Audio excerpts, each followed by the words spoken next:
Oshkosh Media is government programming on GovTV, community programming on Life TV, and community radio on Oshkosh FM 101.9. Welcome to the City Manager's Report, a look at city updates and a preview of the next Oshkosh Common Council meeting agenda. And thanks for joining us for this edition of the City Manager's Report. I'm Andy Raddick, and in a moment we'll be joined by City Manager Mark Roloff. As usual, in the first half of today's show, we'll have some municipal news updates, including information from city departments and news for residents. In the second half, we'll highlight items from the upcoming Tuesday, October 10th, Oshkosh Common Council meeting agenda. And with that, we bring in our City Manager, Mark. Thanks for being here today. Great to be here, Andy. All right, well, we have quite a bit of material again to go through today, a lot of interesting tidbits of different types of subjects here. And we are starting off with our traffic updates. We have some different things going on there. One item is over at Menominee Park, and the road that runs through Menominee Park is called Pratt Trail, and there's some reconstruction work that's happening over there. We just wanted to give an update. Yeah, we just want to remind people that Pratt Trail is closed around the Menominee Park Zoo. We're reconstructing the street. We're going to talk about this a few times today, but because of some of the archaeological work that's taking place in the site, it's going a little slower than we anticipated. So you're not going to be able to drive through that area right now. You can still access over to the playground area over there at the park, but the other part of that area, pretty much the trail, so bike and ped can get through there pretty well, but just vehicular traffic's going to remain inaccessible for the time being. Okay, and I know some of those pedestrian paths and that are blocked, and folks are asked to just go different directions or not utilize those at this point. Right, we just want people to be careful around there because we don't want anybody getting hurt. It's even though it's not a real active construction area, it's still a construction area, and we want to make sure people are safe when they are enjoying Menominee Park. Right. And also some events are being relocated from that area. And so we just wanted folks to check with the event organizers for the particular events and just double check what the plans are. Yeah, and you're going to hear things in the coming weeks as well. So just pay attention to what's going on, and we'll try to keep you posted about all the inconveniences absolutely that are out there, but traffic is obviously one that's a big one. Right, okay. And then also another traffic update is actually a welcome one, is over at Lincoln Avenue. The road is about to open, so there's been a lot of work going on over there this summer. It sure has. West Lincoln as well as McKinley Street has been reconstructed completely with new utilities, some dating back to the 1800s, Wow. if you can believe that.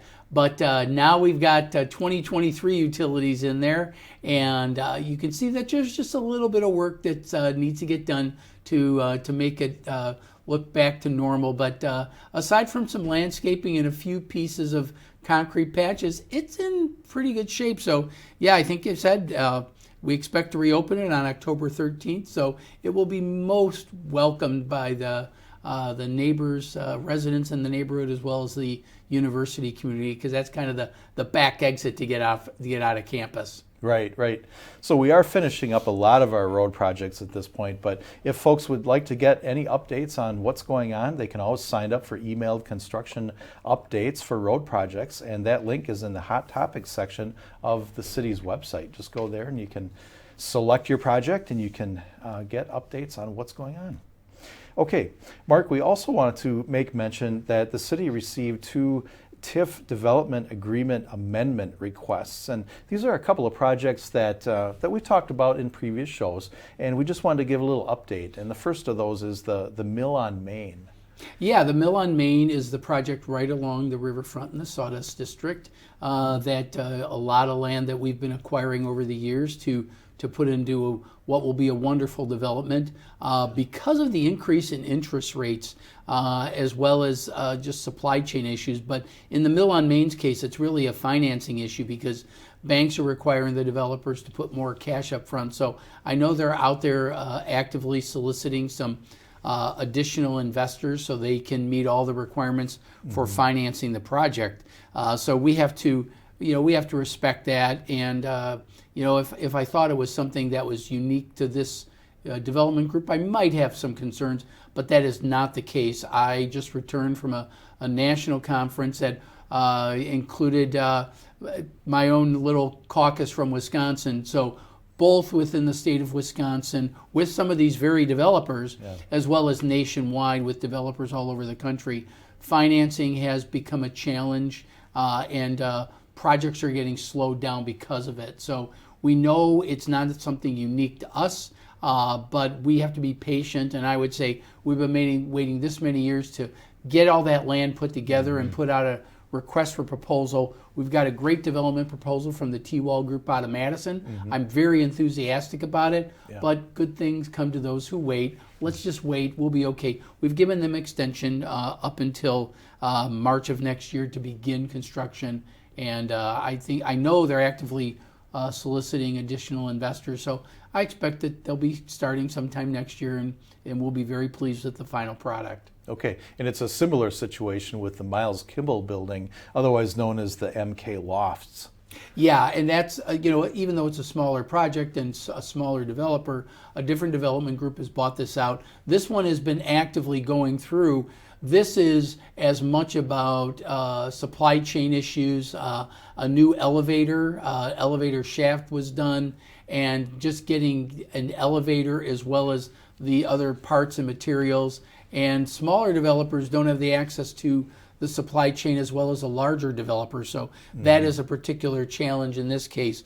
And with the new developers, they wanted to make sure that they were doing it right and had everything in order before they committed with a bank and whatnot. So this is taking a little more time. They still hope to complete the project in early 2024. We've given them an extension from October 1st of this year to June 1st of next year. And so we think this extension should do the trick to get this project to completion. So again, we're experiencing this all over the state, all over the country, and it's just a matter of time. And if we give them time, we'll get a better product, and I think that patience will pay off for us.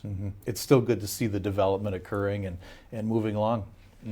Absolutely. Okay, then we also wanted to let folks know that there is a new City Council agendas and minutes page on the city's website, and there's some new functionality there and some other items. We just wanted to let folks know about that. So there are different ways that people can view and search council agendas. Right, we have a new software, which the name doesn't matter, but it's called Agenda Quick.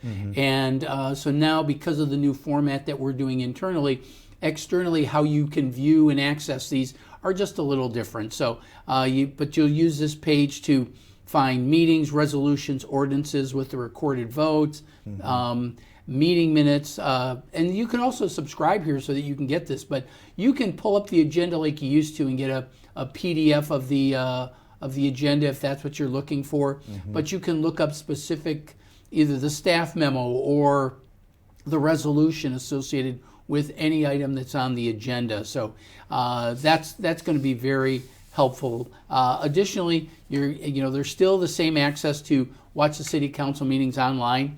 You just search the full agenda archives. It'll take you to the search page, and you can find the archived items. So it's really a lot easier. It's just that you got to get used to the new easy, and I think that'll be the case with this. So I absolutely encourage you to look around. You've got years, literally years of council meetings you can look up. They're all there, all accessible. If you want to see what it looked like when I had less gray hair, you can do that too. But it can give you minutes dating back years, history of actions that were taken by the council. So I think if you are looking for doing it for research or for business purposes or personal purposes, it's all there. And just learn a little bit of the navigation skills, and you're going to be fine. Right. A lot of our folks are looking up the city council agenda when they're trying to prepare for what's coming up on the meeting, and so it's just a little bit of a different way to navigate it, but it opens up a lot more robust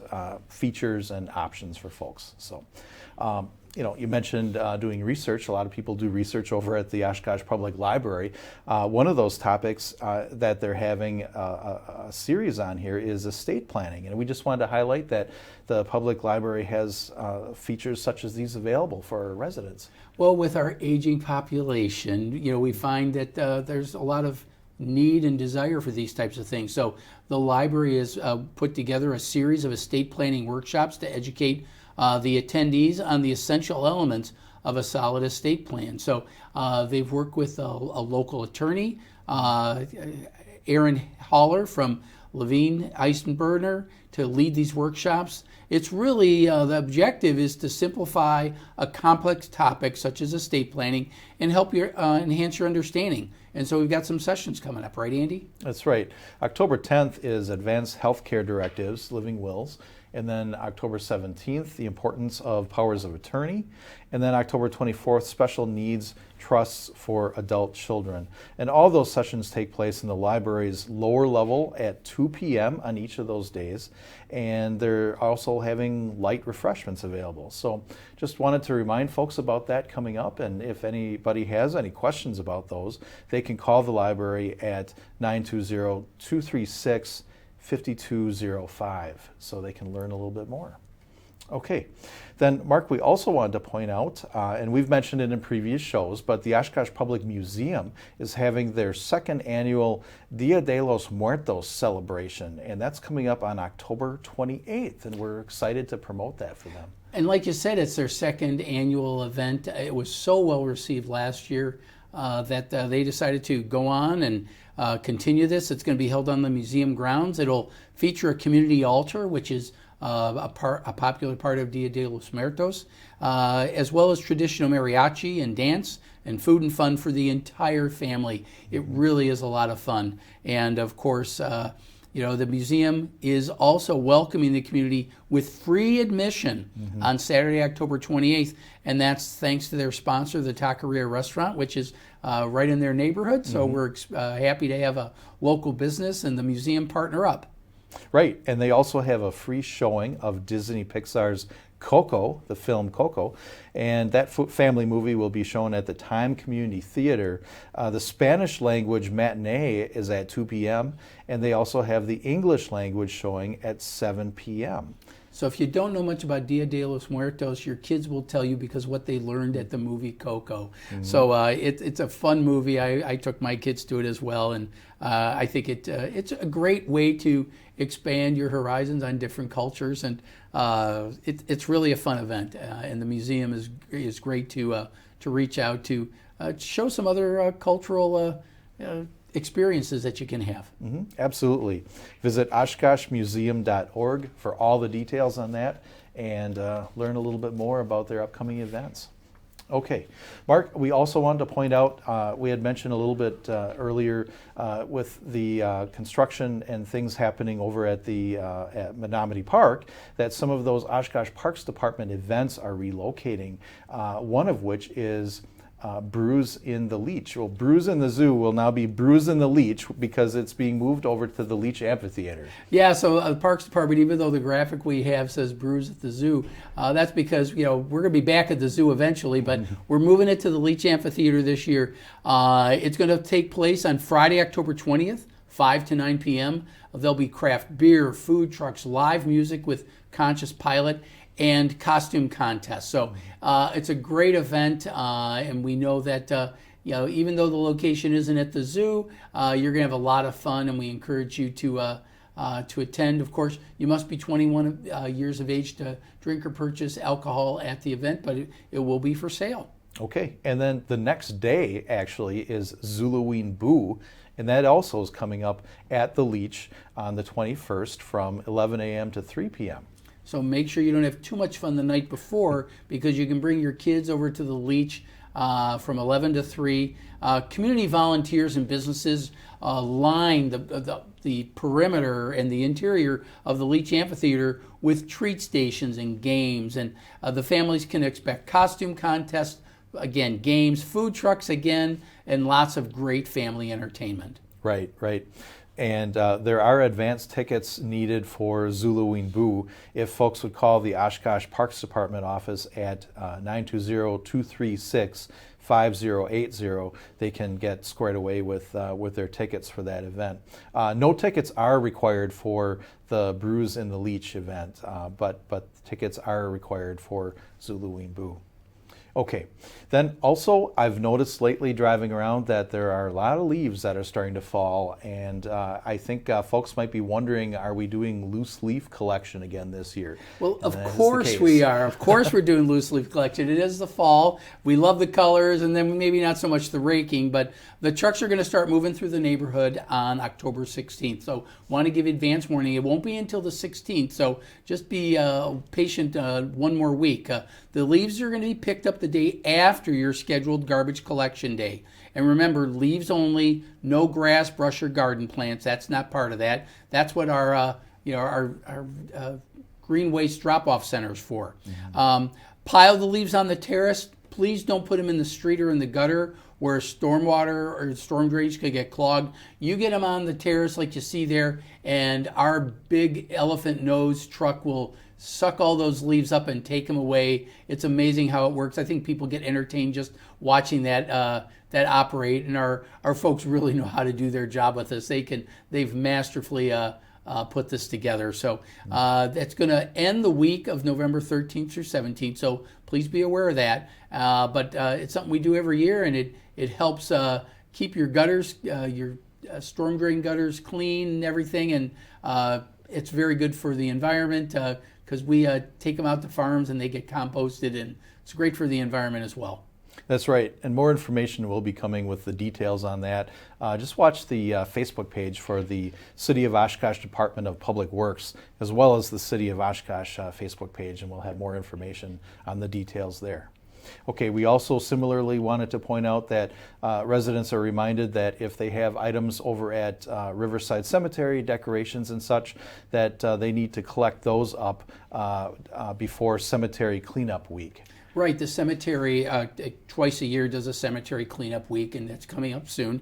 So, all of those things, if you want to reuse them or something like that, or take the plants in, please do that because fall cleanup week is October 16th through 20th. So try to get them out of there before the 15th so that if you want to save them for next year or save them for somewhere else, you can do that. We just want to make sure that you get all that done before we start the cleanup, because once we take it away, we pretty much toss them out. Mm-hmm. That's right. If there are any questions, the cemetery office is 920-236-5092 for any questions. Okay, we also want to point out that the City Hall, there is a office closure in City Hall for utility billing and collections that's coming up. Yeah, and our folks are very specialized, so when we want to do a training with all of them, we really need to shut it down. So this is just a minor inconvenience on one Tuesday, October 17th, 3 hours from 11 a.m. to 2 p.m. so we can do some staff training with the people that collect your utility bills. You can still do, mail in your bills or do the direct deposit or direct withdrawal type of thing. But if you want to come there, if you got to take care of any business on that end, just recognize that Tuesday the 17th from 11 to 2, the offices will be closed just in the utility billing and collection area. Okay. Well, Mark, thanks for those updates, and it's time for us to take a short break. Please stay with us for some highlights from the upcoming Oshkosh Common Council meeting agenda. We'll be right back.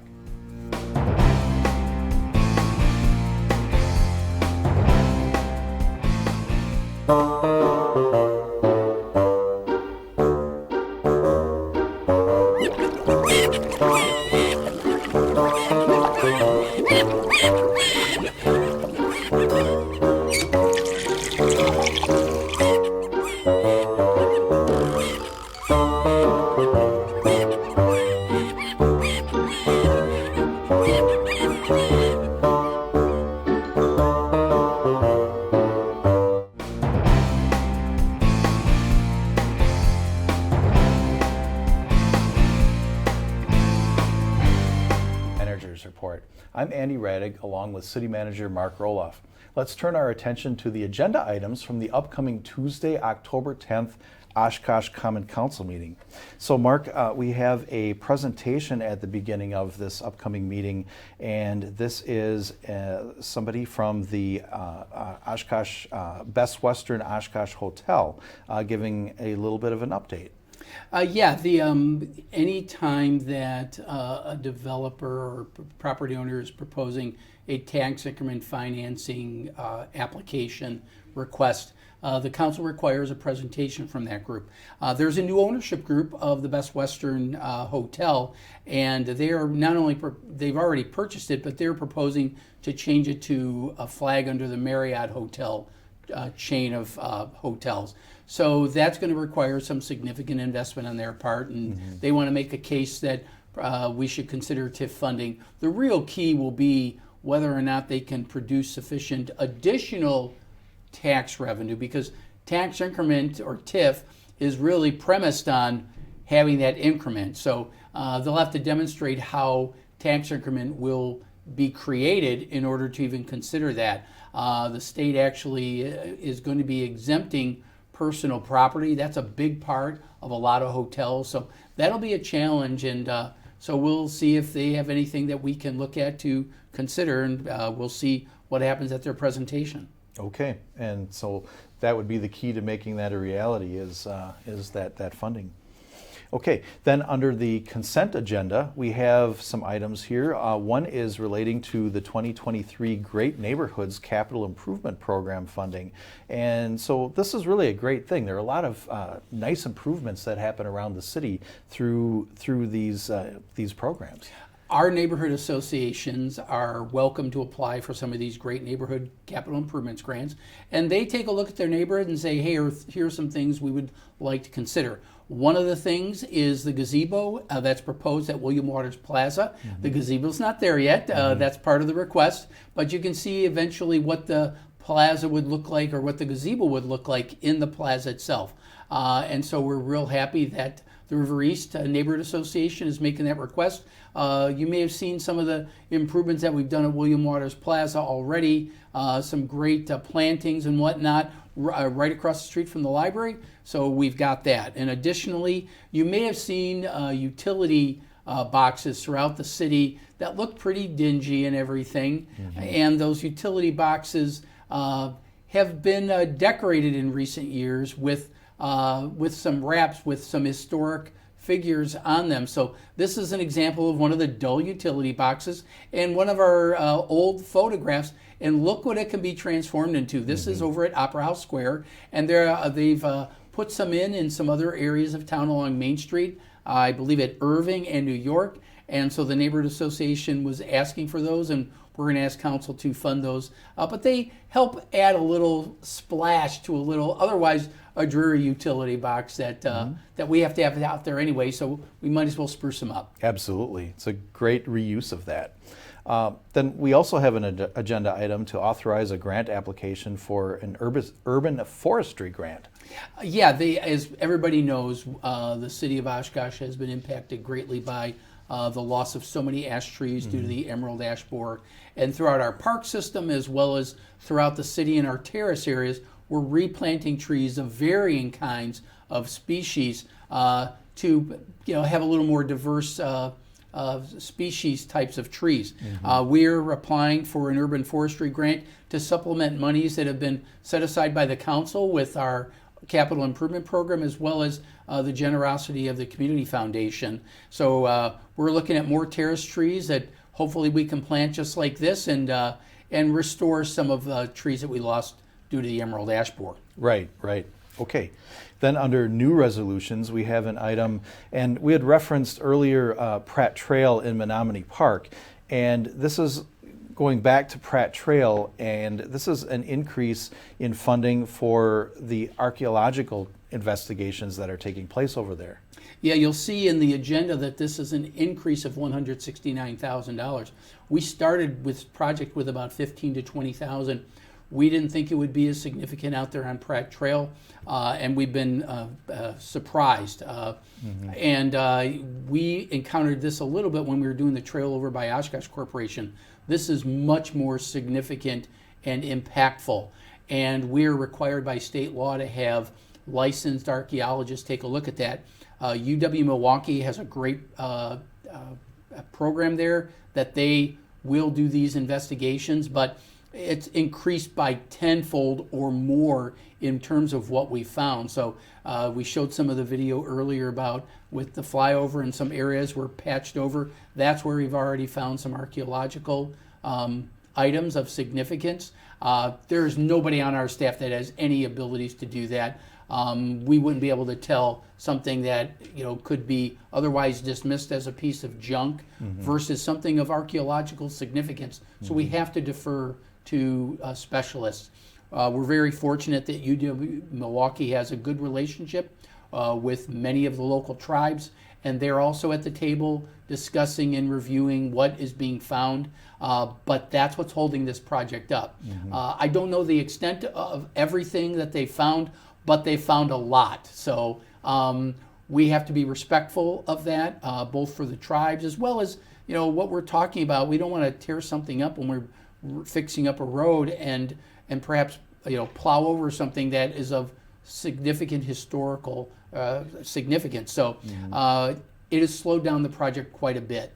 That's the appropriate thing to do. I'm still not happy about it, but I have to understand that, and I hope the public understands. I know there's a variety of rumors going out there. What's going on? The archaeological process has to slow it down. This isn't going to get finished, the Pratt Trail, into next year. I wish I could give you an exact date. Every time I hear about it, it gets extended a little more, but we have to be respectful of what we're finding out there. And we're working with, or I should say UW-Milwaukee is working with the tribes to make sure that we take care of this. So please stay tuned, and I hope everybody can be patient while this project is getting extended. Sure, and it's also keeping us within compliance with state rules and regulations as well. Absolutely, and we have to do that. Okay. All right, then under new resolutions, we have approval of a land acquisition, and this is over at the Southwest Industrial Park. Yeah, well, we have some land out there, but we're currently using it for what's called the Rural 2 Stormwater Pond, and effectively that land is not going to be available while it settles. So we're looking at acquiring some property. It's on that new piece of road that's adjacent to the transload facility, and we just want to have a piece of land that's marketable for potential prospects for economic development. So this property is available. It's immediately adjacent. It won't require any additional infrastructure because it's already being served off a property that we currently own. It's slightly under $1 million, but it's still a significant investment, and we're going to need council approval so we can have some marketable land to sell out there in the industrial park. Okay, very good. Then we also have some future workshops coming up, and it's certainly budget season right now, as you well know. I know very well that it's budget season, so now we want to let everybody else know. The plan is to deliver the budget to council on or about October 20th. And so we have 2 budget workshops scheduled. These are all-day budget workshops from 8 to 4:30 p.m.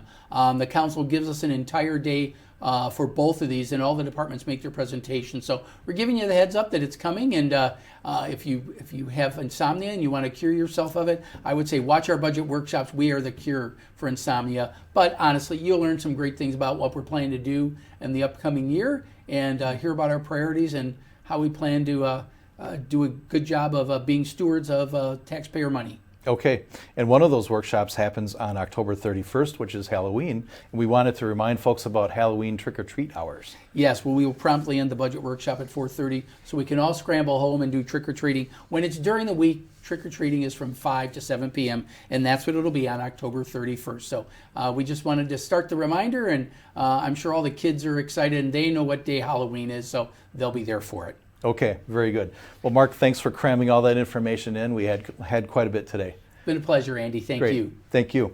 Okay, and thank you very much for joining us today. Again, that Oshkosh Common Council meeting is coming up at 6 p.m. this Tuesday, October 10th. That's at City Hall here at 215 Church Avenue. You can watch it live on GovTV, which is Spectrum Channel 10, UVerse Channel 99, and streaming on YouTube and OshkoshMedia.org.